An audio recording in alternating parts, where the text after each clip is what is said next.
Bien.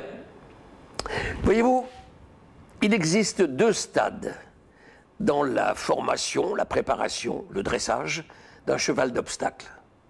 Le premier stade, c'est d'en faire une machine à sauter. Et pour cela, il faut que tous les abords s'effectuent d'une façon mathématique, automatique. Et puis le deuxième stade, c'est d'essayer d'en faire une machine à gagner. Et pour cela, eh bien, il faut pouvoir aller plus vite que tous ses concurrents. Donc, c'est le problème chronométrique que nous étudierons au cours de la prochaine cassette. Comment aller vite? Comment apprendre un cheval à aller très vite? Voilà. À bientôt.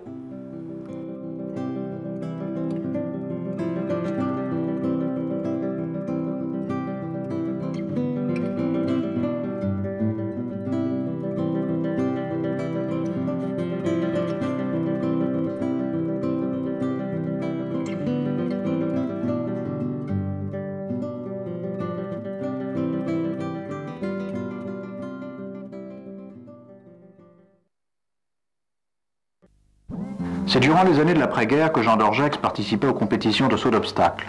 En 7 ans, il remporta 108 victoires internationales, soit 30% des épreuves auxquelles il avait participé. Entre autres victoires, il remporta les Grands Prix de Genève, Rome, Paris, Bruxelles, Londres, Dublin, 2 fois le prix des vainqueurs de Rome et 1 fois celui de Londres, le Daily Mail. Enfin, il fut médaillé de bronze individuel aux Jeux Olympiques de Londres. Puis, il quitta le monde équestre pour l'acrobatie aérienne. Champion de France, il gagna 2 fois le championnat de Coventry, considéré à l'époque comme l'officieux championnat du monde. Il vécut de longues années dans la brousse africaine et effectua de longs voyages sur la mer. Il figure au Guinness des records pour, avec son épouse, avoir effectué le raid Marseille-Calcutta, soit 13 000 km avec un simple canot pneumatique de série. En 1973, il est nommé entraîneur national de l'équipe française de saut d'obstacle alors que les équipes de France venaient de subir un grave échec aux Jeux Olympiques de Munich. 3 ans plus tard, l'équipe de France remportait la médaille d'or à Montréal. Quelques jours après, son élève, Christophe Cuillet, âgé seulement de 18 ans, gagnait le championnat de France et le Grand Prix de Rotterdam. Jean d'Orgex a écrit 10 livres sur l'équitation, dont Cheval quand tu nous tiens, qui fut le premier ouvrage au monde à être consacré uniquement à l'équitation d'obstacles. Il fut traduit immédiatement en langue anglaise sous le titre Horse in the Blood. Jean d'Orgex a également réalisé 8 cassettes vidéo concernant la technique équestre. Par ailleurs, il a influencé les compétitions de saut d'obstacles, puisque c'est lui qui a inventé la formule de la tournante entre cavaliers échangeant leurs chevaux, celle du prix des champions, élimination directe comme dans un tableau de tennis, la formule des barrages intégrés. Aujourd'hui, un de ses principaux disciples est Roger-Yves Bost, champion du monde par équipe. La doctrine de Jean d'Orgex concernant l'équitation d'obstacles se fonde à la fois sur les bases du classicisme français que sont la légèreté et le rassemblé, et sur l'analyse de toutes les méthodes utilisées par l'ensemble des grands cavaliers d'obstacles depuis les origines de cette discipline. À son avis, toutes les grandes écoles, américaines, anglaises, allemandes, italiennes, françaises, mexicaines à une certaine époque, toutes ont contribué au progrès de l'art équestre sur l'obstacle. La doctrine de Jean d'Orgex est donc le fruit de l'analyse de ces différentes écoles dont il a voulu réaliser la synthèse. Les principales bases de cette doctrine sont dans un ordre chronologique. Premièrement, le positionnement du cavalier, afin de lui donner la totalité de l'indépendance de ses aides, ainsi que la meilleure façon de les utiliser. Deuxièmement, la conception que pour dresser un cheval, il faut toujours s'adresser à son cerveau, apprendre au cheval ce qu'il doit faire et non chercher à le lui faire faire uniquement par l'action coercitive des aides. Troisièmement, chercher le relèvement de l'encolure, avec la nuque en point le plus haut. Cela donne ainsi la légèreté, le contrôle de l'équilibrage du cheval, la facilité concernant, sur l'obstacle, la montée des épaules. Quatrièmement, le contrôle total des conditions de l'abord sur l'obstacle par le cavalier. Le principe étant, c'est le cavalier qui saute, son propre corps étant prolongé par les membres du cheval. Cinquièmement, le véritable et grand problème du saut est de régler l'équilibrage du cheval en fonction de l'angle de trajectoire, angle variant selon celui de la première partie de la trajectoire. Ainsi, le cheval saute avec le minimum d'effort musculaire. Sixièmement, l'étude des meilleures conditions de l'abord de chaque obstacle durant un parcours, en fonction des impératifs de l'épreuve, ainsi que l'étude scientifique des moyens utilisés pour réaliser les temps les plus rapides.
L'équitation française, c'est un mot qui est plein, qui est riche, qui me fait vibrer. Mon père a été un très grand cavalier. Il a gagné le Grand Raid de Rome en 1911. Il a été à New York, à Washington, toujours dans l'équipe de France. Donc la chasse n'est plus qu'un élément. Et tout le reste, la beauté de la nature, approcher des animaux pour les approcher, pour les voir, passer quelquefois des heures à ramper, à s'arrêter. Jean Paquis vivait au centre de Paris, en face d'un théâtre, et on lisait dans les journaux de cinéma qu'il avait une panthère ou un guépard dans son appartement. tout ça me faisait rêver. Et Jean Paquis, c'était le héros des films de KPDP. Quelques sabres de bois. La grande nouveauté de Jean d'Orgex, c'est d'avoir formulé une analyse des techniques du saut d'obstacle, d'avoir fondé sur cette analyse une doctrine, et enfin d'avoir tiré de cette doctrine une méthode d'instruction du cavalier et une méthode de dressage du cheval.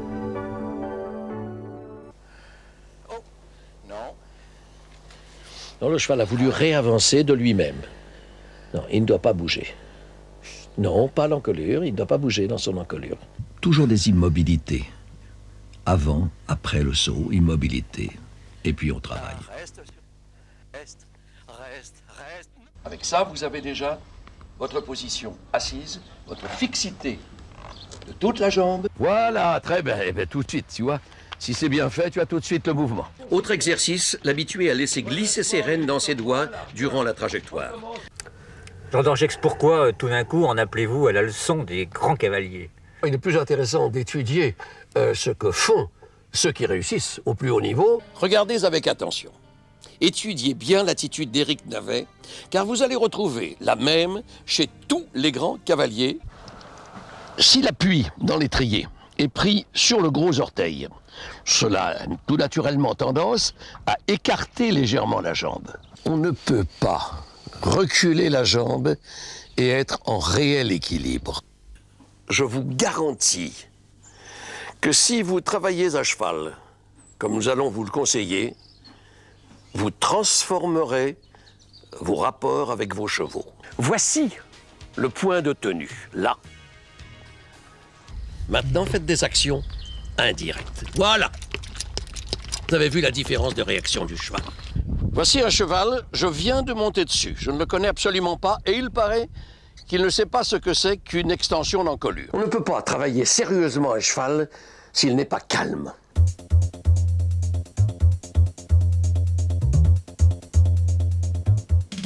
Il faut que le cheval, à la moindre tension des rênes, passe derrière la main.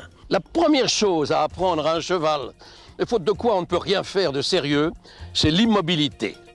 Lors de la détente, comme pour tous les aspects du travail à venir, ne tolérez jamais un cheval mou, vous savez, qui marche un peu en se traînant, car cela signifie qu'il est sans impulsion. Or, sans impulsion, plus d'équitation. Tout de suite, commencez à donner au cheval la musculation nécessaire pour le faire travailler régulièrement sur les hanches. Donc, la base de la musculation sera de faire effectuer au cheval des voltes incurvées de 6 à 8 mètres de diamètre. Un conseil, cherchez à savoir régler l'équilibrage à l'abord et vous serez passionné. Et c'est également ainsi que vous deviendrez peut-être de grands cavaliers. Ludger Birnbaum. Alors, regardons bien son parcours, essayons d'analyser et de comprendre ses actions. Vous voyez, là, il va remettre en place, voilà, renvoyer du poids derrière pour être maître de la masse. Vous voyez comme il est intéressant d'étudier la monte des cavaliers qui gagnent. Parce que s'ils gagnent, c'est qu'ils montent mieux. Alors il faut regarder comment ils font.